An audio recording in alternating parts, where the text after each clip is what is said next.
Selamat pagi jemaat yang dikasihi Tuhan, Shalom. Senang sekali saya bisa hadir dan berjumpa dengan saudara di dalam ibadah pada hari ini. Tuhan selalu baik buat kita, amin. Ibadah di gereja kita di Bandung juga sudah mulai minggu yang lalu. Minggu ini minggu yang kedua, walaupun baru satu kali ibadah. Dan juga hari ini diadakan perjamuan kudus, Pendeta Joko Prihanto yang melayani dalam ibadah tadi pagi. Saya baru tiba kemarin malam di Tasik, karena siangnya saya mendoakan pelantikan National President Full Gospel Businessman Fellowship International Indonesia dan seluruh pengurusnya, kepengurusan yang baru di Ritz-Carlton Jakarta, dan setelah itu siang baru ke Tasik. Saya percaya Tuhan selalu beserta dengan kita. Tadi pagi saya menyampaikan firman dengan judul Doa di Masa Krisis Ekonomi. Nah, dalam ibadah kedua ini saya akan berbicara tentang berkat Tuhan di masa krisis. Saudara-saudara, kita tahu bahwa pandemi COVID-19 telah merebak ke seluruh dunia dan sekarang ini telah menjangkiti lebih dari 40 juta orang dan 1 juta orang lebih yang telah meninggal di seluruh dunia. Memang ada dokter di Eropa yang berkata ini cuma flu biasa. Tapi kalau flu biasa bagaimana 1 juta orang bisa mati? Di Indonesia ratusan dokter sudah meninggal dunia ketika menangani pasien COVID ini. Tentu ada sesuatu yang berbeda. Dan krisis ini bukan hanya krisis kesehatan, tetapi krisis ini telah berkembang menjadi krisis ekonomi, krisis sosial, dan sebagainya. Tetapi sebagai orang percaya kita tidak usah takut karena di sepanjang zaman krisis itu selalu ada. Ini bukan yang pertama terjadi di dalam sejarah. Kalau kita baca Alkitab, krisis bahkan kelaparan pernah terjadi pada zaman Abraham. Pada zaman anaknya Ishak, krisis kelaparan juga terjadi. Zaman Yusuf juga ada kelaparan yang besar, 7 tahun malah. Bahkan pada masa Elia hidup 3,5 tahun tidak turun hujan. Kalau masih ada hujan di Tasikmalaya dan sekitarnya, itu berkat Tuhan. Tanah-tanah bisa menjadi subur, udara bisa menjadi lebih segar. Tetapi di tengah segala situasi yang ada, Tuhan selalu memelihara orang yang percaya. Elia dipelihara di tepi sungai Kerit. Burung gagak datang memberikan makanan kepada dia. Tuhan adalah Yehovah Jireh, Allah yang selalu menyediakan apa yang kita butuhkan. Saudara sekalian, di dalam Ulangan 15 ayat 4 dan 5 ada janji yang luar biasa yang berkata demikian. Maka tidak akan ada orang miskin di antaramu, sebab sungguh Tuhan akan memberkati engkau di negeri yang diberikan Tuhan Allahmu kepadamu untuk menjadi milik pusakamu. Saudara, ini janji yang sangat luar biasa. Tidak akan ada orang yang miskin di antaramu. Bagi siapa?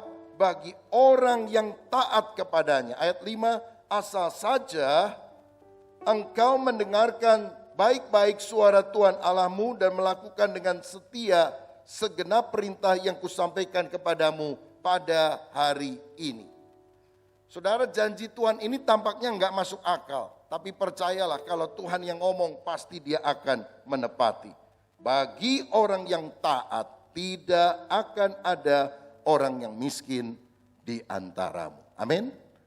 Imani janji firman ini. Karena Amsal 10 ayat 22 berkata, berkat Tuhanlah yang menjadikan kaya, susah payah tidak akan menambahinya. Kalau Tuhan tutup pintu berkat, tidak ada yang bisa buka. Tapi kalau Tuhan buka pintu berkat, tidak akan ada yang bisa tutup. Karena itu saya berdoa dalam nama Yesus, terbukalah pintu berkat untuk saudara. Terbukalah pintu mujizat, terbukalah pintu kesempatan. Terima dalam nama Tuhan Yesus Kristus. Janji Tuhan ini tidak terpengaruh oleh krisis. Saya mau katakan sorga tidak pernah krisis. Sorga tidak pernah resesi. Sorga tidak pernah devaluasi. Sorga di mana Kristus menjadi raja adalah tempat di mana kestabilan selalu ada. Tuhan akan menggoncangkan segala sesuatu supaya semua orang di dunia tercelik hanya kerajaan Allah yang kekal. Dalam Yesaya 54 ayat 10 ada janji yang berharga yang berkata demikian. Sebab biarpun gunung-gunung beranjak dan bukit-bukit bergoyang, tetapi kasih setiaku tidak akan beranjak daripadamu. Dan perjanjian damaiku tidak akan bergoyang, firman Tuhan yang mengasihani engkau. Janji Tuhan tidak bergoyang, janji Tuhan tidak berubah. Dan apa janjinya? Bagi orang yang taat tidak akan ada orang yang miskin di antara kamu. Saya percaya Tuhan bisa membalik keadaan secepat orang membalik telapak tangannya. Bisakah orang yang miskin hanya dalam semalam dibuat Tuhan menjadi kaya? Tentu bisa.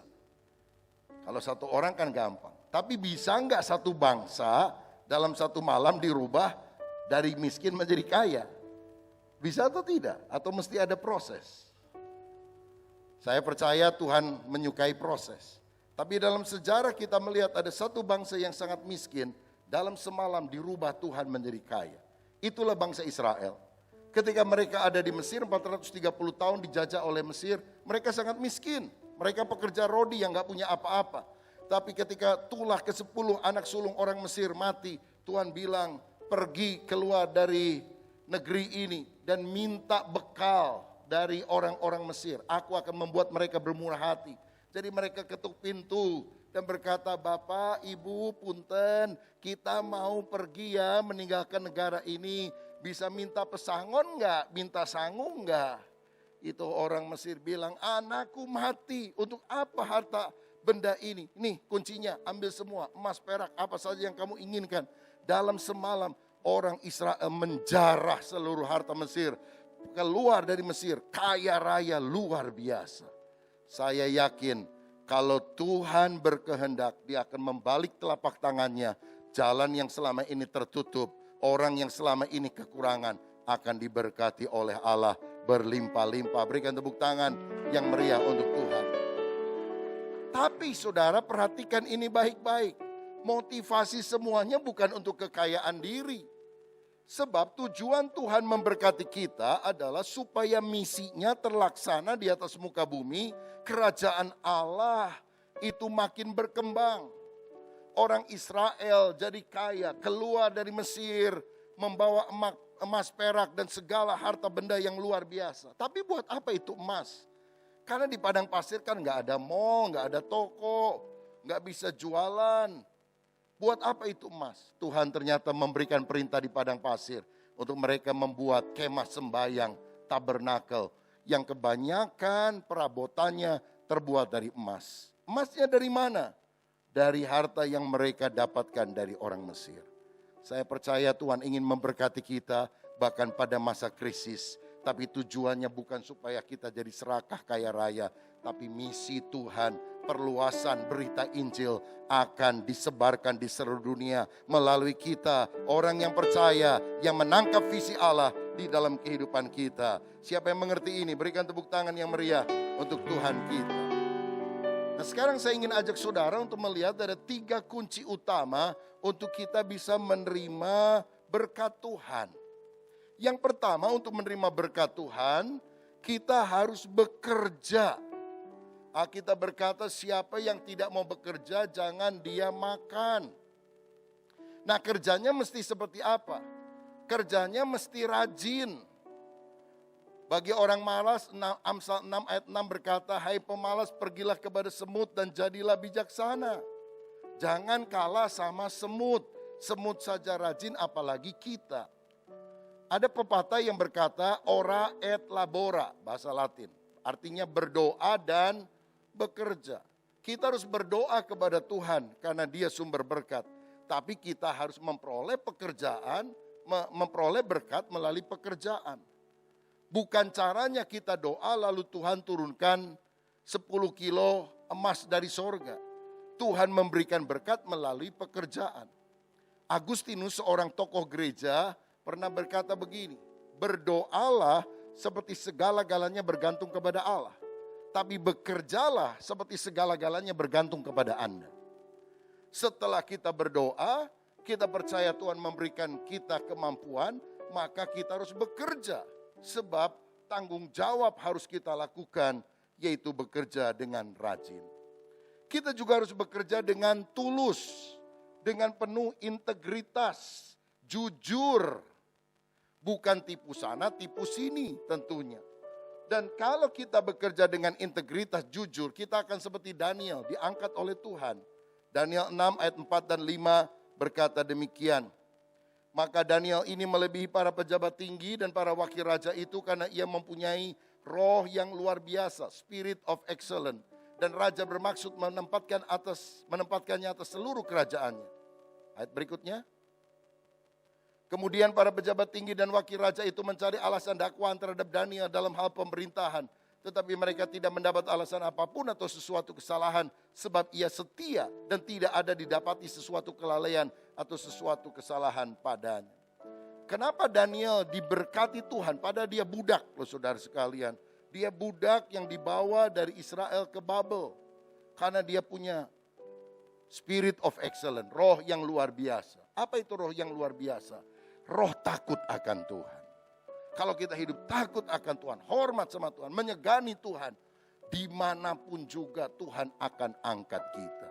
Berlian walaupun dilempar ke tong sampah, dia tetap berharga, saudara-saudara. Tapi kotoran manusia walaupun ditaruh di atas singgasana, dia tetap tidak berharga. Betapa kita harus sadar, Tuhanlah yang mempromosikan kita. Tuhanlah yang mengangkat kita. Dan tugas kita adalah punya kejujuran, punya integritas. Berikutnya kita juga harus bekerja dengan hikmat. Work hard sangat penting, kerja keras. Tapi work smart itu lebih penting. Coba kita lihat dalam Pengkhotbah 10 ayat 10, firman Allah berbunyi demikian. Pengkhotbah 10 ayat 10, jika besi menjadi tumpul dan tidak diasah, maka orang harus memperbesar tenaga. Tetapi yang terpenting untuk berhasil adalah hikmat. Jadi kalau saudara penebang kayu, lalu kemudian saudara ambil kapakmu tapi tidak diasah, tumpul, maka saudara tebang pohon di hutan, saudara harus memperbesar tenaga. Dan pohonnya juga tidak gampang runtuh, rubuh, karena kapaknya tumpul. Tapi kalau saudara mengasah kapakmu, maka tenaga tidak sebesar yang pertama, hasilnya akan lebih efektif. Pohon itu akan segera terjungkal. Jadi kerja rajin, kerja keras perlu, tapi kerja cerdas sangat perlu. Dalam Pengkhotbah 10 ayat 15, selanjutnya firman berkata, jerih payah orang bodoh melelahkan orang itu sendiri karena ia tidak mengetahui jalan ke kota. Saudara-saudara, kalau orang mengeluarkan tenaganya, mengeluarkan biaya dan sebagainya untuk pergi ke kota, tapi dia nggak tahu peta jalannya, nggak tahu tujuannya, maka dia bisa berputar-putar, tapi tidak akan pernah mencapai kota itu. Tapi kalau dia smart, dia tentukan dulu arahnya, dia temukan peta jalannya, maka kemudian dia dengan segera bisa mencapai tempat itu.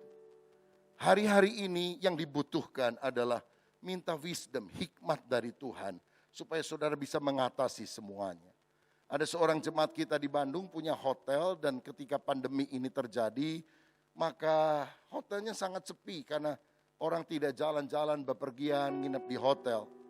Dan dia punya kerinduan tidak mau memberhentikan para karyawannya. Dia berdoa, Tuhan kira-kira gimana solusinya. Saudara, kebetulan dia juga suka bikin kue, suka masak nasi dicampur makanan yang lain. Lalu dia buka usaha itu. Jadi karyawan hotelnya mulai dibagi tugas. Ada bagian produksi, ada bagian marketing, ada bagian delivery. Dan akhirnya usaha itu sampai hari ini bisa jalan dengan baik. Dan karyawannya juga tidak berhentikan, mereka bisa memperoleh gaji seperti biasa. Dan saya percaya bahwa sehabis pandemi ini hotelnya akan jalan lagi dan makanannya juga akan dikembangkan. Jadi bisnisnya malah dua, saudara. Ini work smart karena Tuhan memberikan hikmat.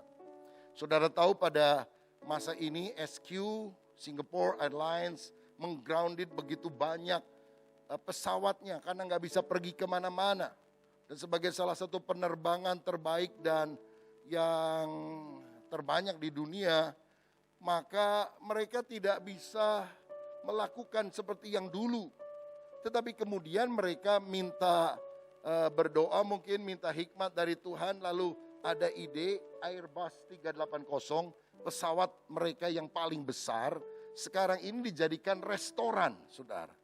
Jadi orang bisa pergi ke Changi Airport, pesawatnya nggak terbang, tapi orang bisa makan di sana. Nah, yang kelas ekonomi harganya kalau rupiah kira-kira 500 ribu rupiah per orang. Lumayan juga ya. Karena mereka punya chef itu kan terkenal. Ya, Michelin star dan sebagainya. Tapi yang dulu duduknya di suite di kelas yang first class, satu orang bayarnya kira-kira 5 juta rupiah. Dan hanya dalam 30 menit seluruh tempat terjual. Sehingga orang mesti ngantri-ngantri. Luar biasa. Satu orang 5 juta. Dua orang suami istri 10 juta. Kalau sama anak cucu tadi serta cicit, waduh berapa puluh juta. Kalau saya mah mending atahna ya saudara sekalian. Tapi itulah work smart. Sehingga mereka bisa survive di dalam keadaan ini. Ya, saya juga baca Thai Airlines, Thai Airways yang ada di Thailand. Sekarang jualan roti, apa namanya? Kalau bahasa Sunda nama odading, saudara-saudara. Ya jual odading supaya bisa memperlanjutkan, supaya karyawannya tidak dipecat. Ini work smart. Di tengah situasi ini jangan hanya kerja seperti dulu, work smart. Saudara yang punya toko saya kasih tahu, mesti buka toko online. Dengar baik-baik nih khotbah saya hari ini. Buka toko online. Kalau saudara nggak bisa, minta anak muda yang bikin. Nggak terlalu mahal lah saudara. Sehingga orang akan bisa beli mungkin sepeda, mungkin motor, mungkin beli bahkan perabot rumah tangga atau sembako bahkan. Tinggal pencet, dikirim lewat apa itu Gojek, Gosen dan model seperti itu sampai ke rumah. Saudara jangan pikir lagi nanti juga balik normal, nggak akan terjadi. Saudara harus memperlengkapi diri dengan hikmat Tuhan, kalau tidak usahamu seperti yang dulu akan makin turun. Tapi kalau saudara berdoa lalu Tuhan kasih hikmat dengan jalan ini, saudara akan melihat pertolongan Tuhan yang luar biasa. Berdoa tapi jangan lupa bekerja. Yang kedua saudara sekalian, kita juga harus berencana. Saudara bekerja harus. Tapi yang kedua kita juga harus berencana, artinya membuat planning. If you fail to plan, you plan to fail. Jika saudara gagal membuat rencana, engkau merencanakan kegagalan dalam kehidupan. Karena itu setiap orang harus belajar membuat anggaran. Disebut RAPBK, Rencana Anggaran Pendapatan dan Belanja Keluarga. Nah jadi kalau ada uang yang masuk harus disisihkan. Cara sederhana begini. Misalnya saudara tiap bulan, ambil contoh lah, masuk 5 juta rupiah. Sisihkan 10% pertama untuk Tuhan. Sisihkan 10% kedua untuk diri sendiri, nabung atau investasi. Yang ketiga, sisihkan 10% yang berikutnya untuk menabur, jadi berkat bagi orang lain. Itu bisa orang tua, itu bisa orang miskin, itu bisa hamba-hamba Tuhan yang kekurangan. 10% untuk Tuhan, dibawa ke gereja lokal di mana kita digembalakan mendapat makanan rohani. 10% kedua untuk diri sendiri, menabung investasi. Dan yang ketiga adalah untuk memberkati. 70% lebihnya saudara yang kelola. Kalau saudara punya prinsip ini akan aman terjaga. Kenapa Yusuf bisa melewati masa krisis? Karena waktu 7 tahun masa kelimpahan dia nabung. Kalau dia nggak pernah nabung, dihabisin semuanya, akan mengalami kesulitan. Nah masalahnya saudara pada waktu masa normal istilahnya, nabung nggak atau dihabisin semuanya. Saudara bilang, oh boro-boro nabung. Gaji saya kecil, berapapun gaji saudara, 10 dalam persentase itu bisa menolong saudara.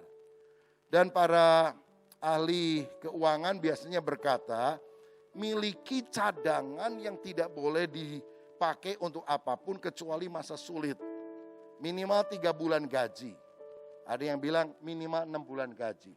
Tapi saya lebih setuju yang satu lagi ini. Ada pakar keuangan bilang minimal 1 tahun gaji, 12 bulan. Karena kita nggak tahu situasi yang terjadi. Nah sekarang ini COVID ini sudah 8 bulan. Jadi kalau 3 bulan udah lewat, 6 bulan udah lewat. Minimal 12 bulan. Tapi apakah saudara melakukan itu ketika masa normal, ketika firman disampaikan, ketika pengelolaan keuangan dijabarkan? Kalau belum, memang agak struggle. Bagaimanapun juga firman itu kan teori yang diajarkan, tapi kita yang harus mempraktekannya. Tapi kalau saudara melihat situasi ini, aduh saya belum nabung dengan baik pada waktu itu. Oke, walaupun sulit tapi tetap buat rencana anggaran pendapatan dan belanja keluarga. Intinya jangan lebih besar pasak daripada tiang. Jangan lebih banyak pengeluaran daripada pemasukan. Memang sekarang mungkin beberapa orang yang punya toko pemasukannya menurun, saudara. Atau yang digaji mungkin ada perusahaan yang mulai memotong. Tidak lagi 100%, mungkin 80%, bahkan ada yang 50%. Tetapi bagaimanapun juga gaya hidup kita harus kita sesuaikan. Sehingga kita tetap bisa berencana. Jadi dalam berencana ini buat anggaran, kemudian juga kita harus berhemat. Saudara-saudara, kebutuhan kita harus penuhi hal-hal yang sifatnya esensial. Yang opsional ditunda. Penuhi yang esensial itu yang harus ada, tidak boleh tidak ada. Tetapi yang opsional itu tidak harus dilakukan sekarang. Misalnya apa? Ngegedein rumah, itu opsional. Beli handphone baru, itu opsional. Tapi untuk makan, minum, vitamin, kesehatan, itu adalah esensial. Saya yakin uang saudara selalu akan bisa mencukupkan kebutuhan hidupmu, tapi uangmu tidak akan pernah bisa mencukupkan gaya hidupmu. Karena kebutuhan hidup itu sederhana, simple dan murah. Tapi gaya hidup, lifestyle, itu ribet, mahal, gengsi, tapi juga akan merugikan kita. Minum Coca-Cola di warung mungkin harganya cuma 15.000.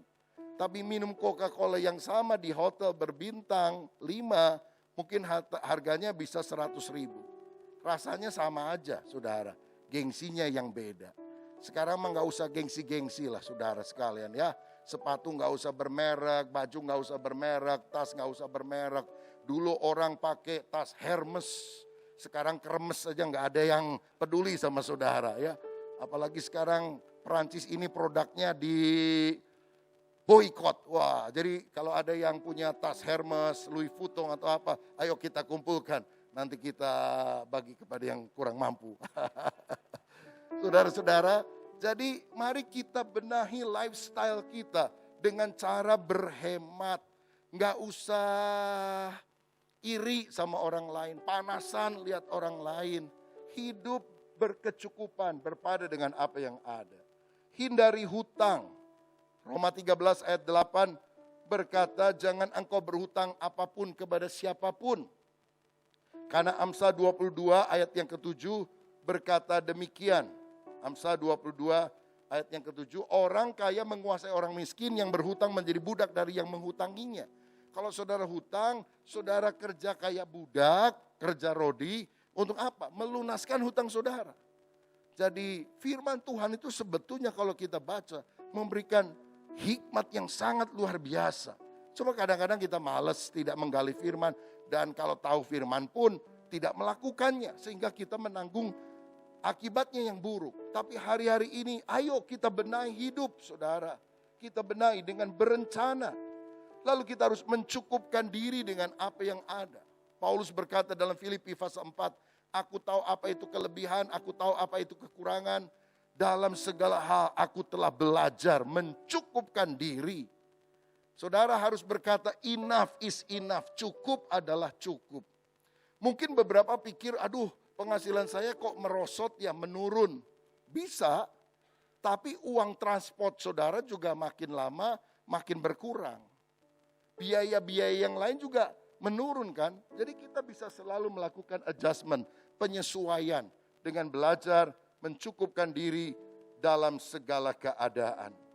Saudara, orang yang merasa cukup itu bisa bersyukur kepada Tuhan. Hari-hari ini perbanyak bersyukur. Tahun 2020 ini jangan terlalu banyak hitungan. Aduh rugi saya sekarang. Waduh ngitung-ngitung. Wah kalau nggak ada COVID mah udah lebaran kemarin juga udah menuai uang. Akhir tahun juga akan ini. Waduh rugi saya sekarang berapa ya. Tahun ini jangan mikir-mikir soal itu. Jangan ngomong-ngomong soal itu. Saudara masih sehat saja udah untung. Saudara masih bisa hidup memuji Tuhan, itu berkat daripada Tuhan.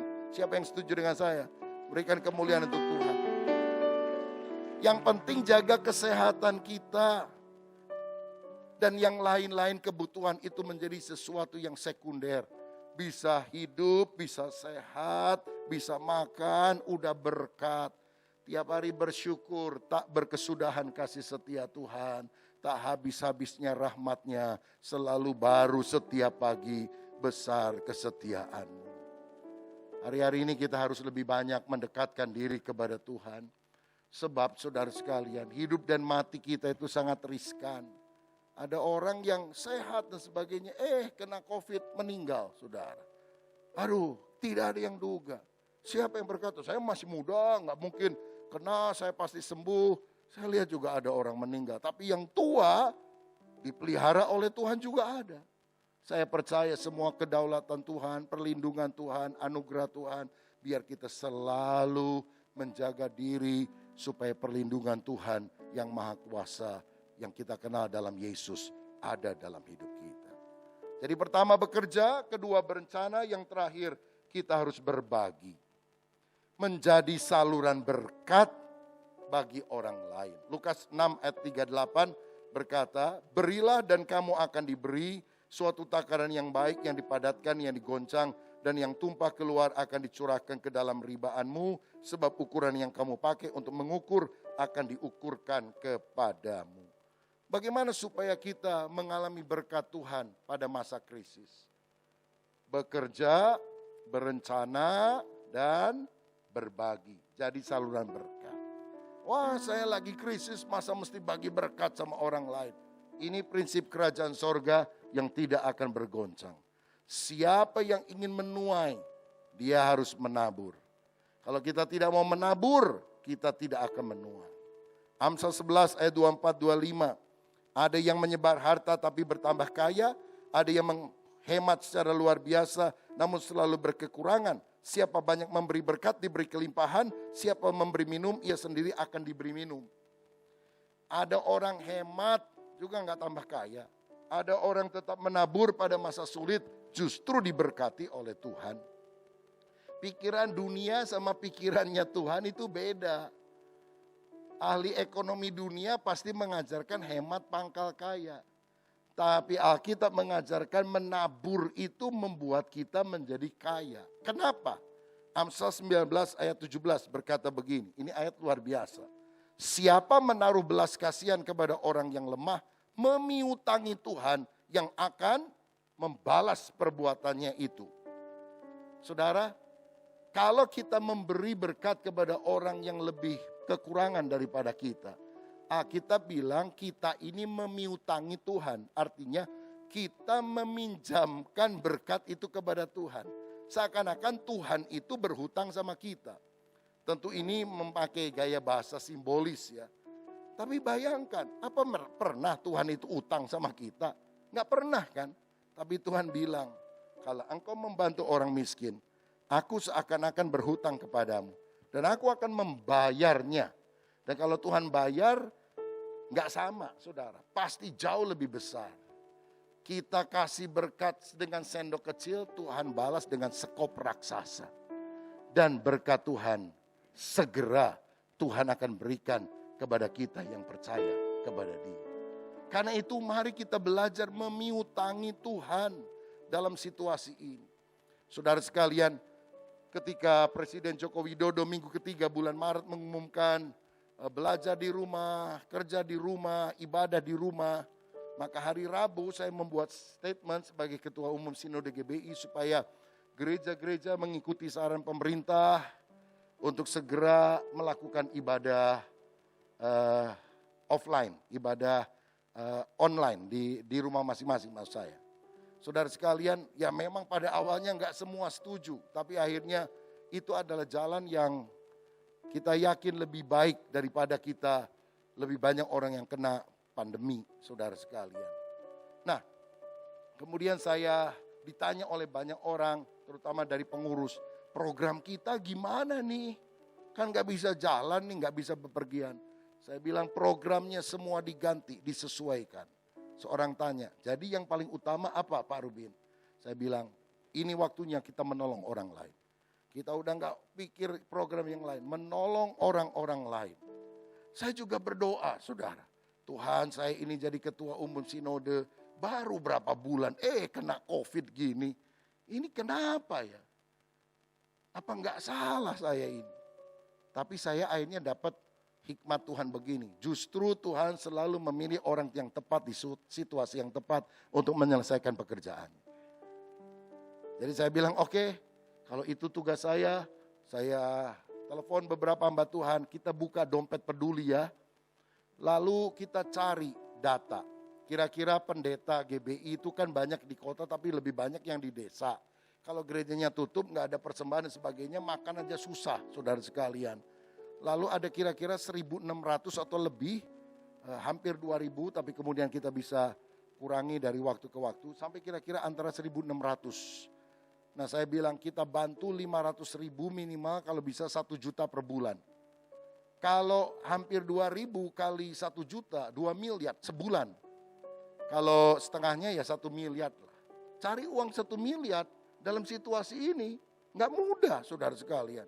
Kita mau minta bantuan juga gak enak ngomongnya. Tapi ya kita berusaha melakukan bagian kita. Dan saya bilang bukan cuma sebulan, 6 bulan. April, Mei, Juni, Juli, Agustus, September. Karena saya berharap September banyak gereja sudah bisa mulai kebaktian onsite lagi. Dan kita selesaikan sampai bulan kemarin, sekarang Oktober kita sudah lebih lega, sudah lebih bebas. Bermiliar-miliar sudah keluar, kita nggak tahu dari mana sumbernya, pokoknya Yehova Jireh.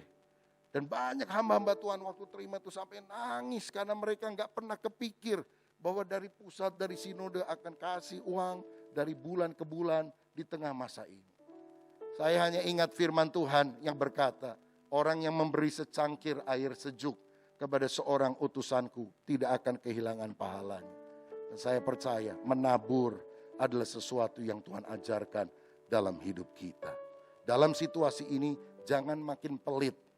Hemat itu perlu, tapi hemat beda sama pelit, saudara.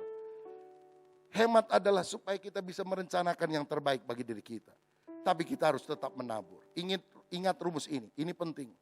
Petani yang berhenti menabur akan berhenti menuai. Sekali lagi, petani yang berhenti menabur akan berhenti menuai.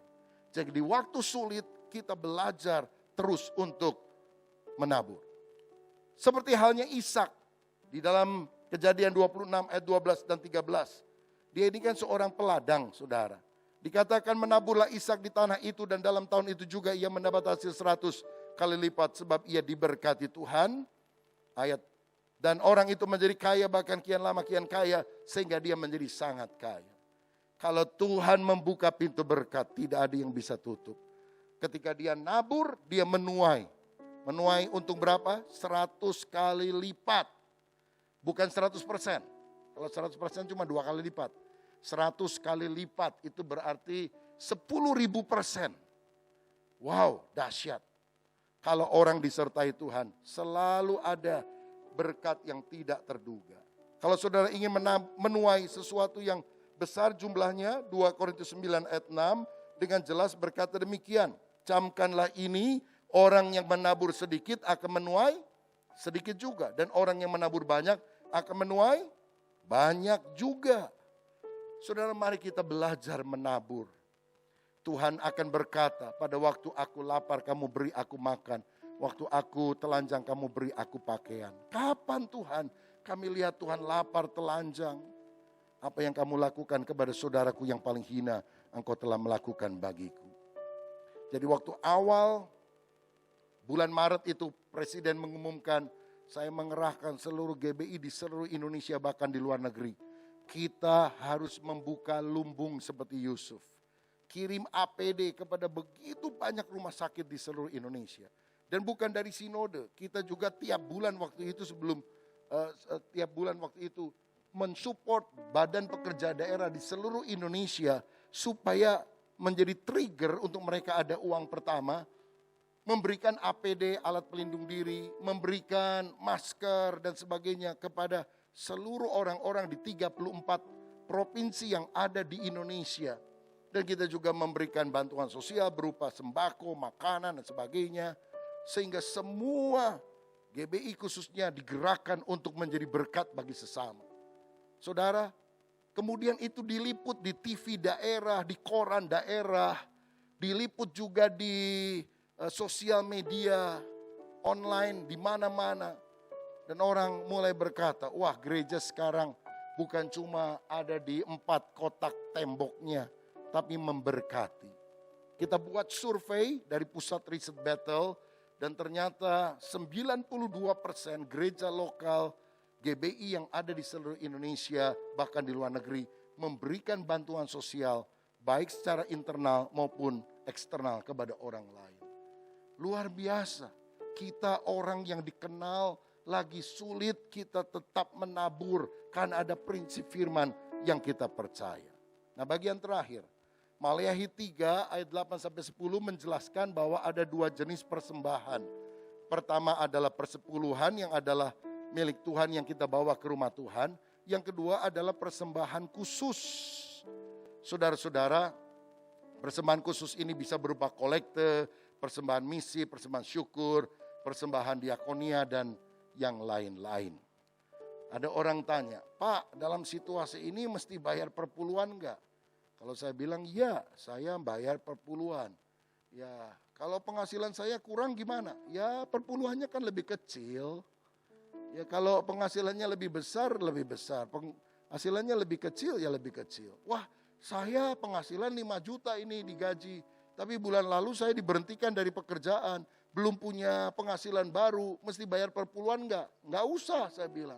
Karena perpuluhan adalah 10% dari penghasilan bersih yang Anda dapat. Anda dikeluarkan dari pekerjaan, bulan ini enggak punya penghasilan apapun, ya enggak usah kasih perpuluhan.